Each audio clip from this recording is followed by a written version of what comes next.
Bonjour Yannick Lahens, nous vous recevons à la Galerne pour votre roman Bain de lune, paru chez Sabine Vespizer éditeur et pour lequel vous venez de recevoir le prix Femina.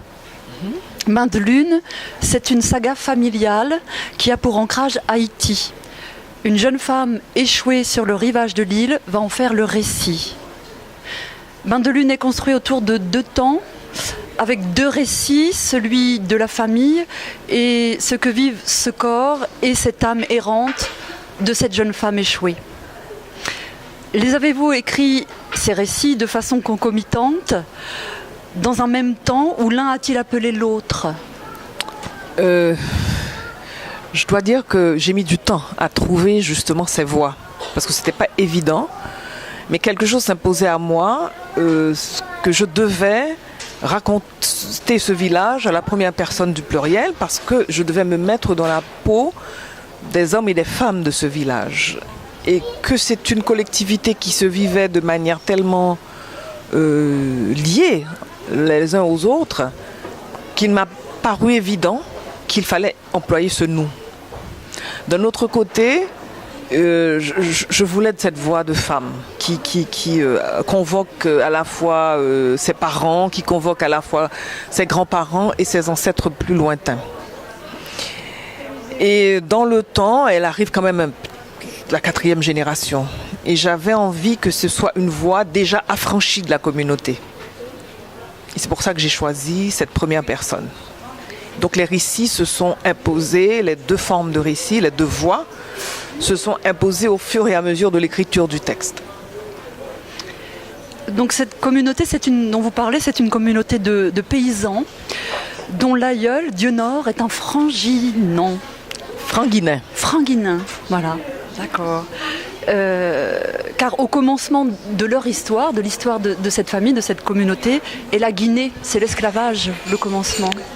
Oui, enfin, c'est-à-dire les rappels du premier membre de la famille, de la lignée qu'on évoque. Et quand on parle de francs-guinéens, ce sont des esclaves nés en Afrique. Donc ceux-là sont vraiment des francs-guinéens. En fait, c'est les francs-guinéens. Francs sans mélange, pur, c'est ça. Et c'est vrai que dans la religion vaudou, quand on meurt aussi, on passe sous les eaux et on rejoint l'Afrique, qui est une sorte de terre mythique, paradisiaque vers laquelle on va revenir. Et on appelle cette grande terre, toujours présente dans la mémoire, on l'appelle la Guinée.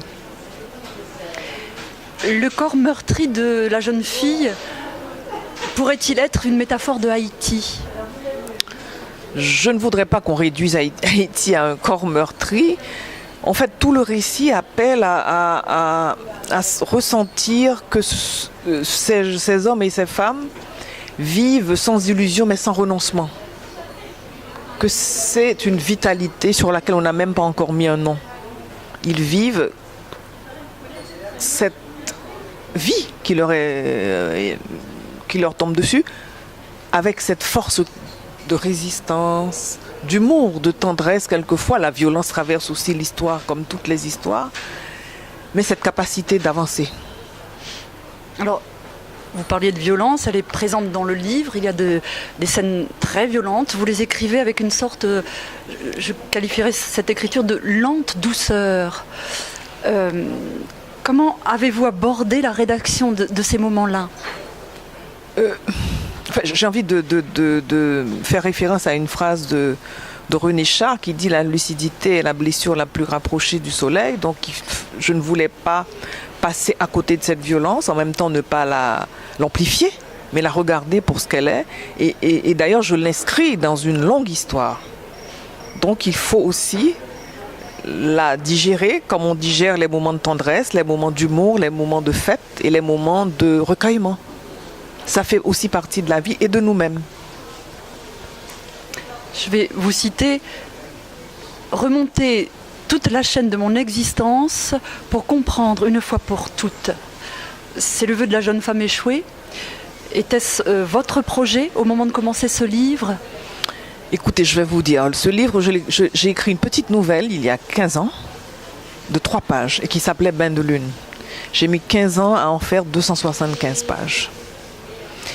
Et je suis heureuse d'avoir attendu parce que moi-même j'ai mûri, moi-même j'ai beaucoup appris sur Haïti, sur le monde paysan.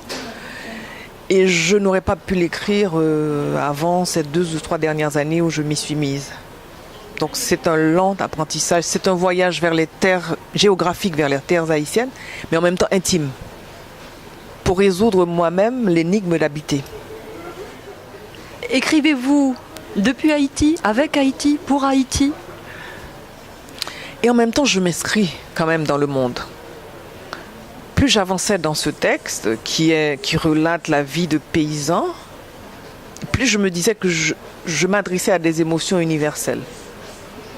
Les questions sur la vie et la mort, les questions sur l'invisible, les questions sur les relations hommes-femmes, les questions sur la nature. Et la réception des libraires m'a confortée dans l'idée que quand on va très loin, on touche à l'universel. Une toute dernière question pour terminer cet entretien. Yannick Lahens, quel livre ou quel auteur voudriez-vous conseiller à vos lecteurs? J'ai lu avec beaucoup de bonheur Réparer les vivants de Mélisse de Kerangal. C'est un livre qui m'a bouleversée. J'ai aimé l'écriture. J'ai aimé le parti pris du récit, comme elle l'a construit. J'ai beaucoup aimé le texte, la thématique elle-même. Au prime abord, on pourrait croire une telle thématique un peu rébarbative. Elle en a fait quelque chose de très humain. Et vraiment, je le conseille énormément. Merci beaucoup, Yannick Lahens. Merci de l'entretien.